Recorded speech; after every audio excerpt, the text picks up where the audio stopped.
Haleluya, haleluya, shalom blessed people. Kiranya berkat dan damai sejahtera Allah di dalam Tuhan Yesus Kristus menjadi bagian kita sepanjang hari ini. Jumpa lagi dengan saya Pendeta Theodorus dari Rumah Berkat, House of Blessing. Tema kita hari ini adalah bahagia itu adalah pilihan. Firman Tuhan terambil dari Mazmur 1 ayat 1-3. Begini firman Tuhan: berbahagialah orang yang tidak berjalan menurut nasihat orang fasik, yang tidak berdiri di jalan orang berdosa, dan yang tidak duduk dalam kumpulan pencemooh. Tetapi yang kesukaannya ialah Taurat Tuhan, dan yang merenungkan Taurat itu siang dan malam. Dia seperti pohon yang ditanam di tepi aliran air, yang menghasilkan buahnya pada musimnya, dan yang tidak layu daunnya, apa saja yang diperbuatnya berhasil. Blessed people, saudara yang terkasih dalam Tuhan, bahagia itu adalah pilihan, karena Mazmur ini mencatat ada dua macam golongan: orang fasik dan orang yang cinta Taurat Tuhan. Saudaraku, manusia diberikan oleh Tuhan kehendak bebas untuk memilih. Apa yang dipilih tentu akan berkonsekuensi di kemudian waktu. Kebahagiaan adalah impian semua orang, tetapi tidak semua orang yang akhirnya mendapatkannya karena jalan yang ditempuhnya berbeda. Orang fasik adalah orang yang katanya percaya Tuhan, tapi tidak mau tunduk pada aturan, hukum, dan kehendak Tuhan. Orang fasik juga bisa menunjuk kepada orang yang memang menjauh, tidak mau percaya Tuhan. Ya, ateis praktis begitu ya. Saudara, orang yang dikatakan fasik di ayat 1 adalah orang yang mempunyai kegiatan-kegiatan yang bertentangan dengan kehendak Tuhan. Tetapi banyak orang Kristen, kalau kita pakai masa konteks sekarang ya, orang Kristen banyak juga yang tidak bahagia, bukan karena penderitaan sebagai karunia pikul salib, tetapi karena dia memilih jalan orang fasik. Apa yang dikatakan di ayat 1 ya, berjalan, berdiri, duduk adalah sebuah kegiatan yang dilakukan secara rutin. Jadi ini adalah sebuah gaya hidup. Pemazmur menunjuk kepada orang-orang fasik ini yang punya gaya hidup tidak benar. Jangan diikutin, kata pemazmur. Tapi banyak orang juga kok yang suka ngikutin jalan mereka, dan akhirnya tidak bahagia. Tetapi saya ingin menjadi orang yang berbahagia, dan saya harus memilih, saudara. Pilihan saya adalah di ayat yang kedua, yang kesukaannya ialah Taurat Tuhan, dan yang merenungkan Taurat itu siang dan malam. Taurat Tuhan tidak melulu menunjuk pada Tauratnya Musa, tetapi Taurat itu sendiri artinya pengajaran. Jadi sederhananya, ini adalah pengajaran Tuhan. Pengajaran Tuhan yang kita dengar atau kita baca di Alkitab yang kita miliki adalah kebenaran firman Allah. Apa yang Tuhan katakan adalah baik adanya.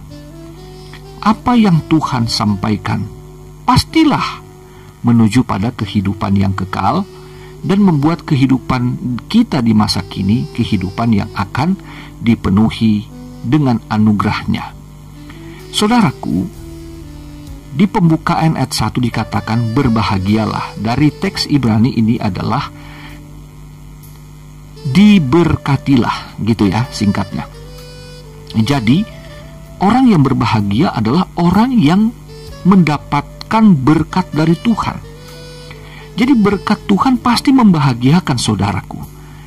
Tetapi berkat dari Tuhan itu didapatkan bukan dengan cara duniawi.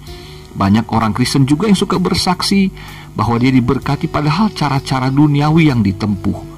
Tetapi berkat yang daripada Tuhan adalah karena ia suka kepada firman-Nya.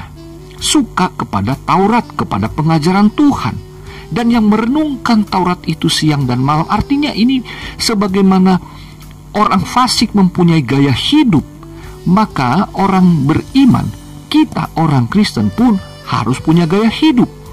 Jika orang fasik punya gaya hidup yang salah, maka kita harus punya gaya hidup yang benar.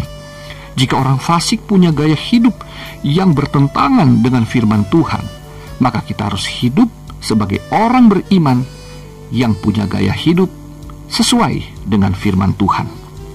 Maka kita pasti berbahagia, saudaraku, karena apa yang kita renungkan siang dan malam adalah pengajaran Tuhan yang akan membuat kehidupan rohani kita bertumbuh. Ya, kehidupan rohani kita akan semakin dewasa. Kita dapat memahami kehendak Tuhan, mana yang boleh, mana yang tidak boleh, mana yang benar, mana yang salah, mana yang baik, mana yang jahat. Sehingga saudaraku, ketika kita akan bertindak, kita akan melalui proses berpikir yang kita sandarkan di dalam firman Tuhan. Dalam pekerjaan, dalam pelayanan, dalam studi, dalam apapun yang kita perbuat, yang kita katakan, itu harus dari perbendaharaan hati yang dipenuhi dengan kebenaran firman Tuhan, hasil perenungan siang dan malam. Haleluya. Maka saudaraku, percayalah, setiap apa yang kita pikirkan, gagasan, ide semua, dan akhirnya menjadi satu keputusan, dan akhirnya menjadi satu tindakan, perbuatan, suatu karya, satu pekerjaan, itu pasti akan mempermuliakan Tuhan, karena hasilnya akan membangun, akan memberkati banyak orang. Saudara, kebahagiaan itu digambarkan seperti orang yang digambarkan di ayat 3. Orang yang berbahagia karena firman itu adalah seperti pohon yang ditanam di tepi aliran air, yang menghasilkan buahnya pada musimnya dan yang tidak layu daunnya. Apa saja yang diperbuatnya berhasil. Pohon yang ditanam di tepi aliran air. Kita yang hidup di dalam perenungan firman Allah siang dan malam itu, kita akan hidup di dalam sumber kehidupan, yaitu hidup Allah sendiri.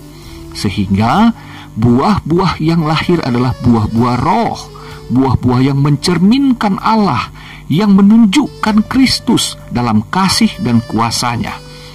Kita juga tidak akan mudah goyah, saudara, ketika ada pencobaan. Tidak akan layu daunnya, tetapi dia akan terus menghasilkan buah pada musimnya. Kita tidak akan dapat diombang-ambingkan oleh kecemasan dunia, karena kita berpegang teguh kepada firman Tuhan yang telah kita hidupi dalam keseharian kita. Maka apa saja yang diperbuatnya berhasil. Karena apa? Dituntun oleh Tuhan. Kita akan bertindak yang benar, bekerja dengan benar, motivasi dengan memiliki motivasi yang benar dalam bekerja, dalam beraktivitas. Sehingga keberhasilan yang dimaksud bukanlah keberhasilan yang melulu soal prestasi dan mendapatkan cuan, mendapatkan keuntungan materi, tetapi keberhasilan di dalam kita menyampaikan pesan sorga. Melalui kehidupan kita bersaksi untuk hidup benar, berkata dan berbuat benar, sehingga apa saja yang kita perbuat berhasil mempermuliakan nama Bapa di sorga.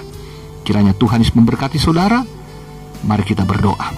Bapa di sorga, terima kasih atas firman-Mu. Kami mau beraktivitas sepanjang hari ini. Tuntunlah kami ya Roh Kudus dengan firman yang telah kami dengar, agar kehidupan kami senantiasa berbuah, menghasilkan karya-karya yang berasal dari hikmat, dari pewahyuan Tuhan, sehingga kuasa-Mu ya Roh Kudus akan mempengaruhi hidup kami di dalam berkata-kata, dalam berpikir, dalam bertindak, sehingga kehidupan kami adalah kehidupan yang memberkati. Terpujilah nama Tuhan. Berkati kami dan keluarga kami, berkati apa yang kami butuhkan sepanjang hari ini, dan kami mengucap syukur atasnya. Dalam nama Tuhan Yesus Kristus kami mengucap syukur. Haleluya. Amin.